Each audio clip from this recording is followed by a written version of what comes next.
টানা বৃষ্টির জলে জল বেড়েছে কুয়ো নদীতে। নতুন করে জল ছড়ায় ফের জল বাড়তে শুরু করেছে কুয়ো নদীতে। কুয়ো নদীর জলে লাভপুরের ঠিবা অঞ্চলে বন্যা পরিস্থিতির আশঙ্কা তৈরি হয়েছে।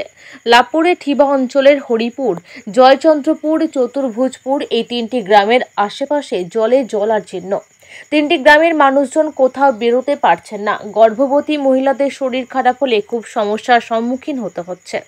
3 দিন ধরে স্কুলের ছেলেমেয়েরা স্কুলে যেতে পারছে না। গ্রামবাসীদের দাবি, যদি নৌকার ব্যবস্থা করা হয় তাহলে কিছুটা হলেও সমস্যা মিটবে বলেই জানা গেছে। লাভপুর ব্লক প্রশাসন পুরো পরিস্থিতির উপর নজর রাখছে।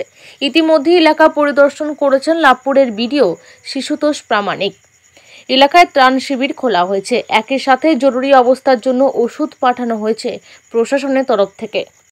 আমাদের সব গ্রামে গ্রামে জল লেগে গিয়েছে, চারিধারে রাস্তাঘাট সব বন্ধ, নৌকা করি পাই নাই। তারপরে বেতন ফেলেছি দুনিয়ার, সব চাষিরা বেতনগুলো সব নষ্ট হয়ে গেল। তার জন্য আবেদন করছি, তাহলে কোনো ব্যবস্থা করুন। নদীতে তো জল ফের বাড়ছে। হ্যাঁ বাড়ছে, তাহলে তো আবার আমাদের ব্যবস্থা করতে হবে। তোমার সব ওটার ব্যবস্থা উঠে যাবে, বাড়িতে জল ঢুকলে সব এই প্যারাসেবিকে আসতে হবে। এখনই তো প্রায় পুরো গ্রাম থেকে গ্রাম বাইরে বাইরে সব জলবন্দি। হ্যাঁ জলবন্দি, দুঘর উঠে চলে এসেছে, প্যারাসেবি যাচ্ছে। এখন কিভাবে পারাপার করছে? পারাপার এখন সব বন্ধ। যদি বা যেছে সেই সালের কড়াই নিয়ে যাওয়া আসা করছি। সেটা তো ঝুঁকিপূর্ণ। হ্যাঁ এই মুহূর্তে শুধু নৌকার দাবি। হ্যাঁ নৌকার দাবি। এমনি গর্ভবতী মহিলা বা স্কুলে ছেলে খুব কষ্ট হয়েছে, অবশ্যই কষ্ট হয়েছে। স্কুল যেছে বন্ধ হয়ে গেছে সব। প্রশাসনের নজরদারি চালানো? হ্যাঁ চালানো হচ্ছে, হ্যাঁ সব বলা হয়েছে। দেখতে আসছে? দেখতে আসছে। এই মুহূর্তে কি চাইছেন? এই নৌকা চাইছি আমরা, আর কোনো ব্যবস্থা করার জন্য আসতে বলছি। তারপরে ওই ব্রিজটা যেটা আধা হয়ে আছে ওটাকে করে দেওয়ার ব্যবস্থা করতে বলছি। আপনার নাম? বাসুদেব মণ্ডল। নদীতে জল বাড়ছে? হ্যাঁ নদীতে জল বাড়ছে, এখনো বাড়ার খবর আছে। ক্যানাল থেকে জলও দেওয়া হয়েছে, সেইটুকু খবর আছে সেইটুকু। আর জল যদি এর থেকে বাড়ে তাহলে অত্যন্ত কষ্ট যে রাতে তখন আর ঘুম থাকে না, যে কার বাড়িতে জল ঢুকলো, কার বাড়ি পড়লো, কি হলো, এইগুলো নিয়ে তখন তদন্ত করে বেড়াইতে হয়। আর মানুষের তখন একটা হই হল্লা থেকে যায়। আর সব থেকে যে চারদিকে দেখতে পাচ্ছেন যে জলবন্দী হয়ে গেছি, রাস্তাগুলো সমস্ত যোগাযোগ বিচ্ছিন্ন হয়ে গেছে।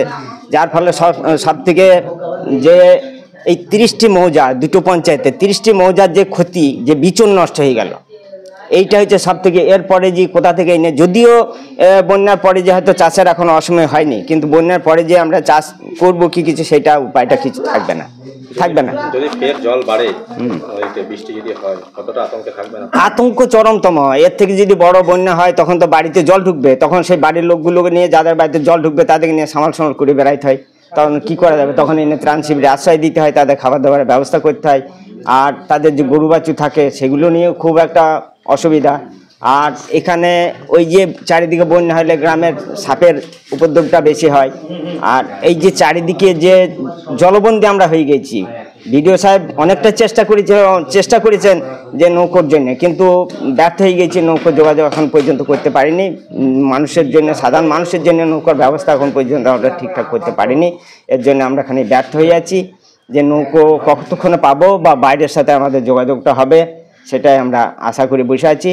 এখন যদি বেশি জল বাড়ে, কাল থেকে তো খবর আছে যে প্রচুর জল ছেড়েছে, তিলপাড়া থেকে প্রচুর জল ছেড়েছে।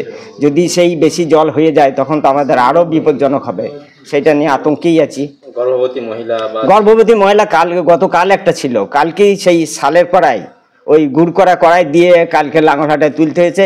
আজ সকালে সিয়ান হাসপাতালে তার প্রসব হয়েছে।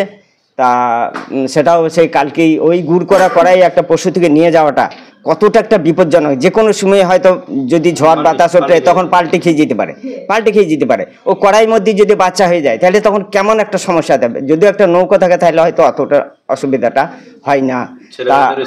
ছেলে মেয়েদের স্কুলে তো যদি ধরুন 10 দিন 15 দিন যদি বন্ধ হয়ে যায়, তাহলে সেই মেকআপটা ছেলেমেয়েরা কীভাবে নেবে? আর আমাদের তো গ্রামে উচ্চ বিদ্যালয় নেই, ওই জামনা ধ্রুবাটিতে, সবটাই তো ওখানে জামনা ধ্রুবাটি, ওদিকে লাঙ্গলহাটায় ওই বাঘারা হাই স্কুল, যেটা হরিপুরটার বাঘারা হাই স্কুলে পড়ে। এরা যদি 10 দিন 15 দিন যদি পিছিয়ে যায়, না পাবে টিউশনি পড়তে, না পাবে স্কুলে যেতে, এরা সাংঘাতিকভাবে একটা পিছিয়ে পড়বে। আমরা নৌকোর আশায় বসে আছি যতক্ষণ নৌকা পেলে। হ্যাঁ, প্রশাসন বিডিও সাহেব উনি যোগাযোগ রেখেছেন আমাদের মেম্বার সাহেবের সাথে। বিডিও সাহেব যোগাযোগ রেখেছেন, নৌকার ব্যবস্থা করেছেন এবং খোঁজ খবরও নিয়েছেন যে জল বাড়বে, সেটা উনি খবরও দিয়েছেন। আমাদের অঞ্চল নেতৃত্ব যথেষ্ট যোগাযোগ রেখেছেন বা পরিদর্শনের অঞ্চল নেতৃত্ব এসেছেন, ব্লক নেতৃত্ব খবর নিচ্ছেন কোথায় কি করা যাবে সেটা খবর নিচ্ছেন। ঠিক আছে, আমার নাম কল্যাণ ঘোষ।